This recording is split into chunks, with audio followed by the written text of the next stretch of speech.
female fight club. Lillian doesn't know, so it's surprise. We beat the shit out of her.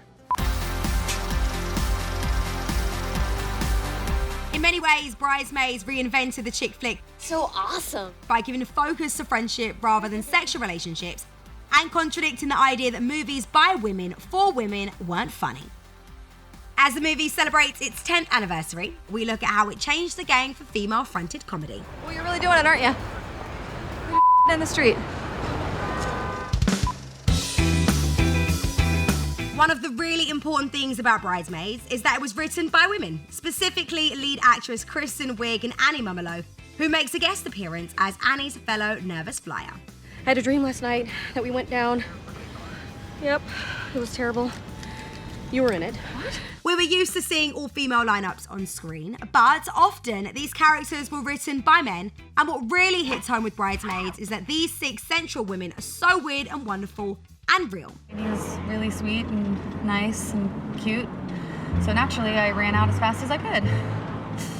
What's wrong with me? It passed the Bechdel test, a feminist litmus that requires a film or book to feature at least 2 named female characters who talk to each other about something other than men. Bridesmaids has been called the hangover for girls, but it's actually much more than that. The writers and actors rejected the idea of it being hangover light, preferring to highlight the movie's own merits. It also had an almost entirely female cast, though it was by no means the first film that did this. The women back in 1939 didn't feature a single man, for example. It was different for a mainstream movie because it looked not at women's relationships with men, but at their relationships with one another. It's us, Annie.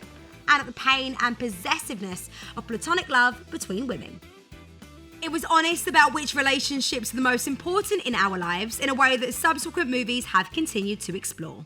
Who allowed you to be this beautiful? Who allowed you to be this beautiful? Who allowed you to take my breath away? But what about you? What's gonna happen to you? Unlike a lot of comedies, there is a genuine lesson at the heart of Bridesmaids. The movie is about growing up, but not in the coming-of-age way that it's normally packaged. This time, we see an adult woman hit rock bottom. Remember when you thought I hit bottom? That wasn't bottom. And learn to grow and rebuild her life from there. Annie goes from believing that her best years are behind her and thinking that she has to cling to those, I mean, I don't know, do people really change? to realizing that actually, change is healthy and necessary. Things are gonna change, but they'll be better. It also shows us that there is value in everyone, from uptight, controlling Helen, who shows that underneath all of her polish, she's actually really lonely, Perry never really wants to talk to me either. He travels a lot, like all year, and I'm basically just by myself. to Megan, who comes across as strange, I met a dolphin down there, and I swear to God that dolphin looked not at me, but into my soul, and said, "I'm saving you, Megan." but is genuinely committed to getting the best out of people. I'm life and I'm gonna bite you in the ass. Once Annie broadens her horizons, meeting new people, Annie Walker. Hi. Hey. getting out of the same old rut she constantly finds herself in, Goodbye, Ted. she realizes that her future is bright. I'm gonna be fine.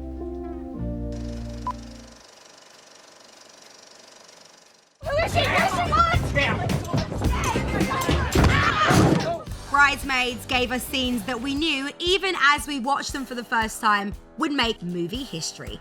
Is there a hungry bear anywhere? It combines all kinds of comedy, from toilet humor to slapstick and clever inside jokes, to create a laugh-a-minute experience even in the really serious, sad parts of the movie.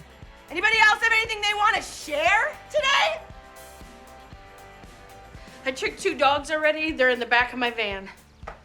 Plus, it's seriously quotable, I'm ready to party with the best of them. with some of Hollywood's biggest stars listing it as one of their favorite movies. And we know why.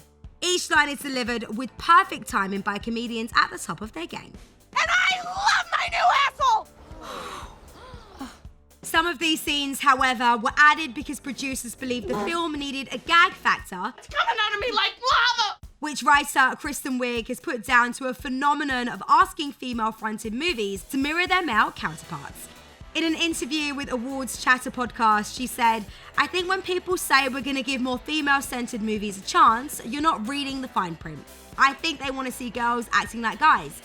She also revealed her misgivings about that diarrhea scene, stating, "That was not our idea. It wasn't in the original script and we didn't love it. We didn't want to see people and puking." Despite their initial unease about the inclusion of the scene, Kristen and Annie wrote it with minimal graphic detail, choosing to rely on physical comedy to create maximum impact. No, Megan. No! No! Look away! Whether the writers wanted to include the scene or not, it also taps into something really key. That women don't have to be prim, and no matter how old we are, bodies and their functions are inherently funny.